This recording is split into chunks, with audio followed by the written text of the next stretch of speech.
Hey everyone, and welcome to this explainer. Today we're diving into something absolutely wild.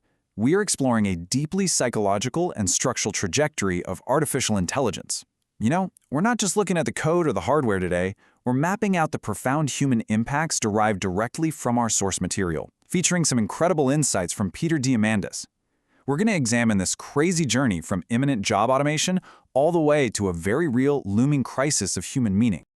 Okay, let's dive into this roadmap. 1. AI and the labor shift. 2. UBI and social unrest. 3. The ambient AI future. 4. The crisis of meaning.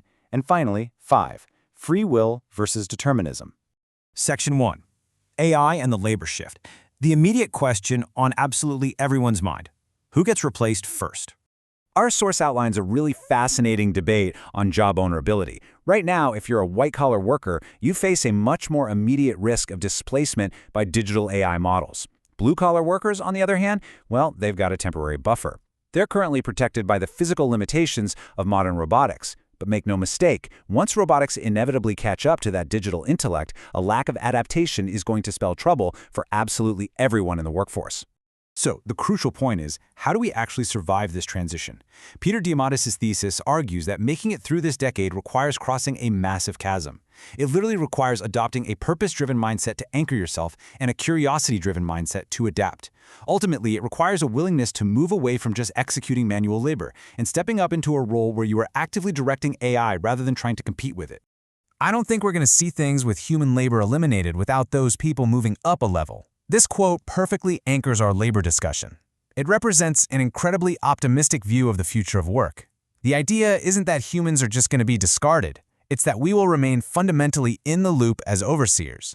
Think of it like a giant puzzle. Just like we saw in the farming and manufacturing industries in the past, the human worker's role will shift to managing the machines that are doing the heavy lifting.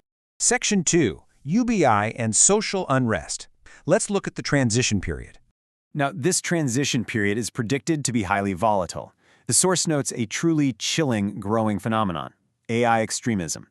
It's reported that there are already physical threats and terrorist plots aimed directly at data centers, and the FBI is actively tracking this activity. This physical pushback is driven by a deep, visceral fear. People are terrified that the world is changing too fast and that they're going to be rendered completely irrelevant in this new economy. So, if mass layoffs do materialize, what exactly is the solution? The source predicts governments are going to have to implement a universal basic income to keep the displaced population surviving reasonably comfortably. The expectation within a few years is $3,000 a month, but wait, how on earth do we pay for that? Well, the source proposes a really specific model to fund this massive UBI without triggering hyperinflation. It's likened to the Alaska Permanent Fund. Just as Alaskans receive a dividend from the state's natural oil resources, the idea here is that frontier AI labs and those massive tech companies running these models, the hyperscalers, could be taxed for using immense energy and domestic resources. That wealth would then be redistributed directly back to the public as a structural dividend. And this brilliantly illustrates why that UBI check will actually stretch much further. Because AI is predicted to massively disrupt these major industries, the sheer cost of living is going to plummet. We are talking about highly automated healthcare, vastly cheaper education, and autonomous transportation that is up to 5 times cheaper than it is today. It's a real game changer. Section 3. The ambient AI future. Welcome to a post-AGI world. To ground this abstract technology, the source describes the impending arrival of ambient AI. Imagine giving an AI secure permission to access all your emails, your biometric data, and your calendar. It doesn't just wait for you to prompt it. It's integrated seamlessly into your environment to proactively manage your life, your health, and your daily logistics.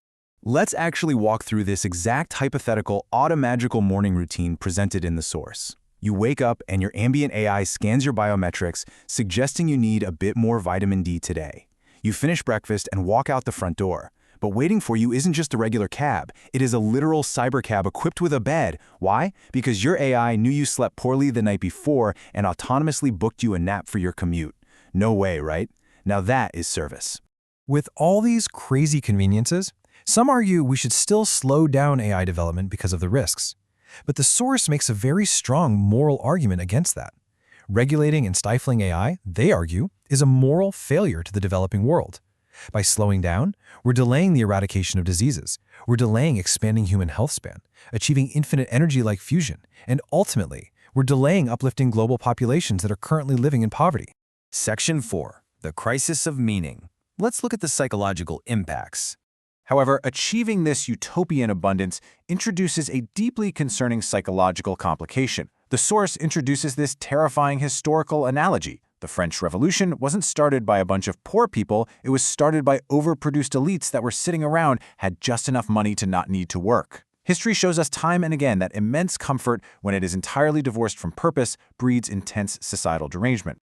Now, what's really interesting about this slide is how it breaks down the clear fork in the road facing humanity in an age of free abundance.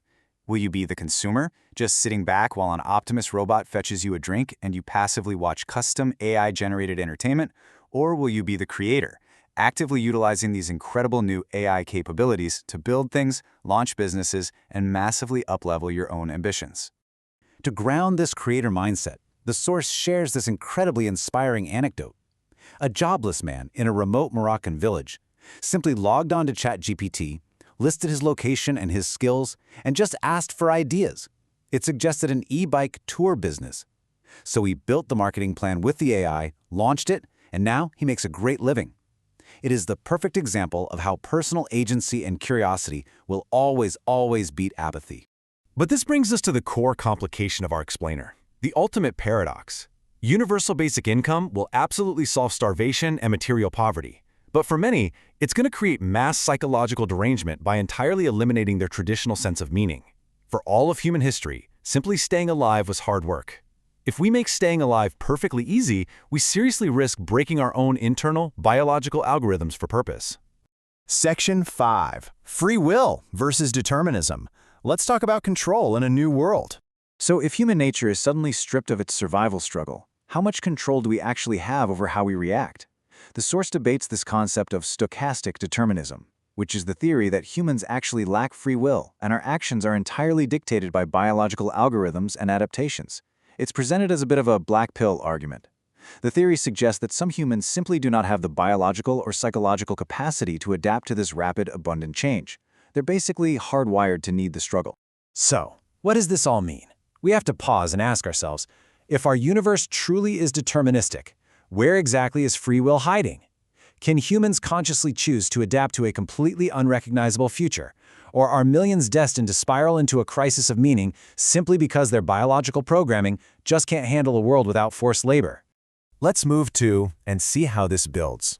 To counter this determinism, Peter Diamandis offers a totally different perspective, stating that we are constantly in a set of superposition futures.